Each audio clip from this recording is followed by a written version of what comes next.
প্রিয় দিনী ভাই এবং বোনেরা, কঠিন বিপদে আছেন, অনেক রোগে আক্রান্ত রয়েছেন। যদি আপনার অনেক কঠিন রোগ থাকে, অথবা অনেক দুঃখ কষ্ট থাকে, অথবা অনেক কঠিন বিপদ থাকে, তাহলে জুমার দিনে যে আমলটা করতে বলবো, একটু অন্তর থেকে বিশ্বাস নিয়ে আজকের এই আমলটা শিখে নিন।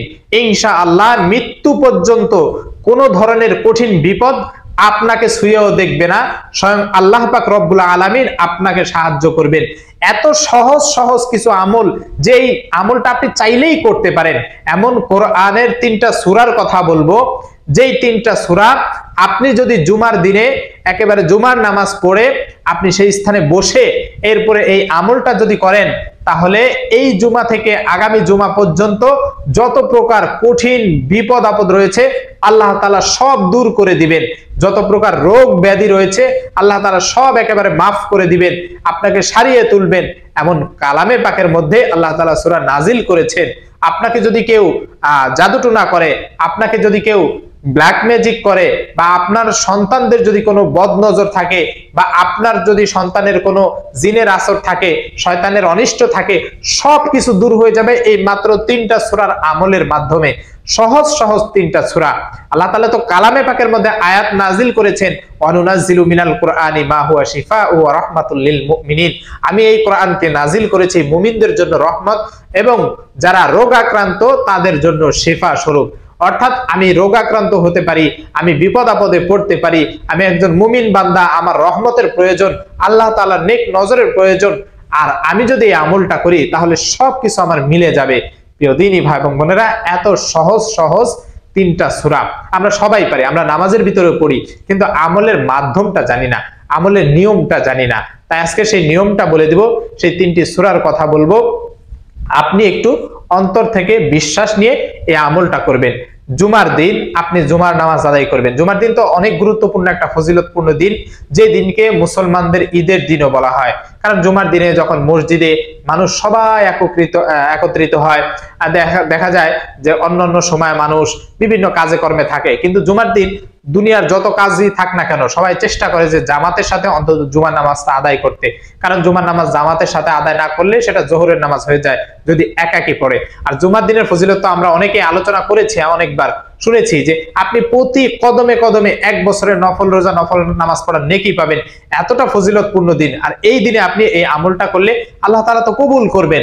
আর প্রিয় নবী সাল্লাল্লাহু আলাইহি সাল্লাম বলেছেন যে জুমার দিনে দোয়া কবুলের দিন। এটার অনেক নির্দিষ্ট কিছু সময় রয়েছে, হয়তোবা জুমার নামাজের পর থেকে নিয়ে সময়, অথবা আসর এবং মাগরিবের মধ্যবর্তী যে সময়টা রয়েছে এই সময়, এবং খুতবার সময়, এমন কিছু কিছু নির্দিষ্ট সময় রয়েছে যে সময় আল্লাহ তাআলা দোয়া কবুল করে থাকেন। তাই আমি যে সূরার কথা বলবো এই সূরাটা আপনি পড়বেন জুমার নামাজ পড়ে। জুমার নামাজ যখন পড়বেন, জুমার ফরজ নামাজ পড়ার পরে, সুন্নত নামাজ পড়ার পরে যে স্থানে বসে আছেন ওই স্থানে বসে আপনি এই সূরাগুলো পড়ে তারপরে আল্লাহ তাআলার কাছে সাহায্য চাইবেন। ইনশাআল্লাহ দেখবেন যে এই যে জুমা পড়েছেন, এই জুমা থেকে নিয়ে আগামী যে জুমা রয়েছে, এই যে মাঝখানে 7 দিন, এই 7 দিনের ভিতরে কোনো বিপদ আপদ ঘটবে না, আপনার কোনো রোগ ব্যাধি হবে না। যদিও হয়ে থাকে তাহলে এই আমলের মাধ্যমে আল্লাহ তাআলা অতি দ্রুত আপনাকে শিফা দান করবেন, মুক্তি দান করবেন। এই আমলটা আপনার করতে হবে। জুমার দিনে আপনি যে স্থানে বসে আছেন সেই স্থানে প্রথমে পড়বেন হচ্ছে আউযু বিল্লাহ বিসমিল্লাহ সহ সূরা ফাতিহা একবার পড়বেন। সূরা ফাতিহা তো সবাই পারেন। সূরা ফাতিহার অপর নাম কিন্তু সূরাতুশ শিফা, অর্থাৎ রোগ আরোগ্য দানকারী। এই সূরার মাধ্যমে আল্লাহ তাআলা বান্দার যত প্রকার রোগ আছে এই রোগ নিরাময় করে থাকেন।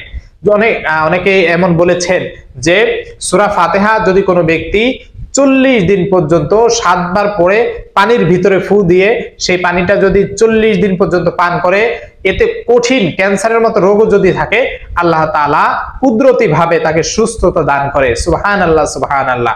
এই সূরা ফাতিহার অনেক ফজিলত রয়েছে, অনেক গুরুত্ব রয়েছে। আপনি সূরা ফাতিহাটা অন্তত একবার পড়বেন। এরপরে আপনি পড়বেন সূরা ইখলাস, যে সূরাটা আমরা সবাই পারি।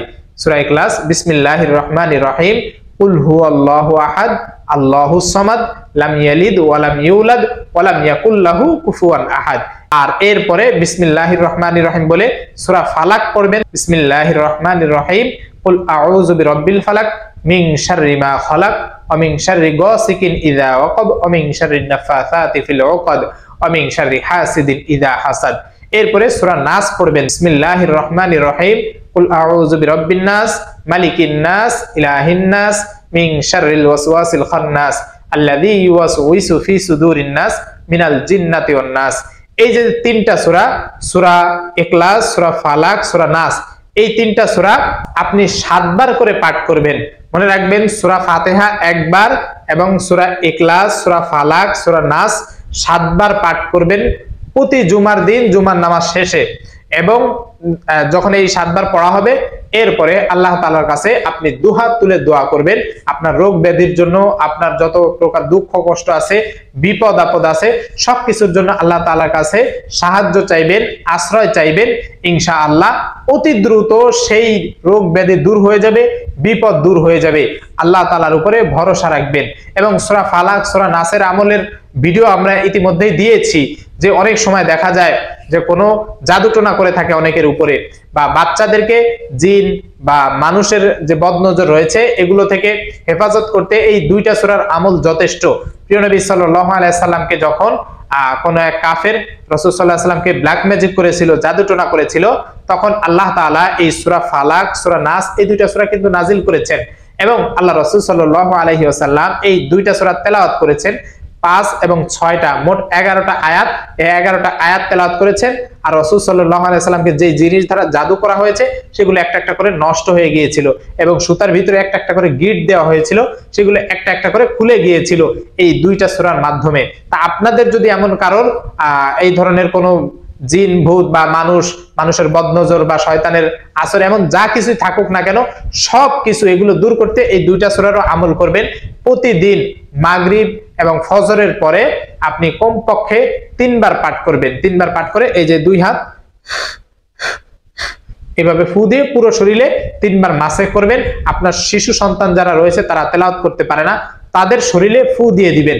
ইনশাআল্লাহ দেখবেন যে তাদেরকেও কোনো ধরনের কোনো খারাপ কিছু, জিন, ভূত, মানুষ বা ইত্যাদি শয়তানের খারাপ নজর, বদনজর বা ব্ল্যাক ম্যাজিক, এই জাদুটোনা, এগুলো থেকে হেফাজত করতে পারবেন। আল্লাহ তাআলা স্বয়ং হেফাজত করবেন। এই সূরার আমলটা এতটাই গুরুত্বপূর্ণ। তো আমরা আজকে যে আমল শিখলাম, এই আমলটা আমরা প্রতিনিয়ত করার চেষ্টা করব। প্রিয় দ্বীনী ভাই এবং বোনেরা, মনে রাখবেন, কোরআন আল্লাহ তাআলার কিতাব বা আল্লাহ তাআলার নাজিলকৃত কিতাব এবং আল্লাহ তাআলার কথা। আর এই কথার উপরে যে বান্দা বিশ্বাস রাখে, যে বান্দা আমল করে, আল্লাহ তাআলা সেই বান্দার দোয়া কবুল করেন। প্রিয় নবী সাল্লাল্লাহু আলাইহি সাল্লাম বলেছেন যে আল্লাহ তাআলা সম্পর্কে বান্দা যেমন ধারণা রাখে, আল্লাহ তাআলাও সেই বান্দার সেই ধারণাকে সেইভাবে বাস্তবায়িত করেন। অর্থাৎ আমি যদি চিন্তা করি যে এই আমলের মাধ্যমে আল্লাহ তাআলা বিপদ আপদ দূর করে দিবেন, আল্লাহ তাআলা রোগ ব্যাধি দূর করে দিবেন, আমাকে সুস্থ বানিয়ে দিবেন, ইনশাআল্লাহ আল্লাহ তাআলা আপনাকে সুস্থ বানিয়ে দিবেন, আপনার বিপদ আপদ দূর করে দিবেন। এই জন্য বিশ্বাস নিয়ে অন্তর থেকে আপনি এই আমলটা করে যান, ইনশাআল্লাহ ফলাফল নিজ চোখেই দেখতে পারবেন।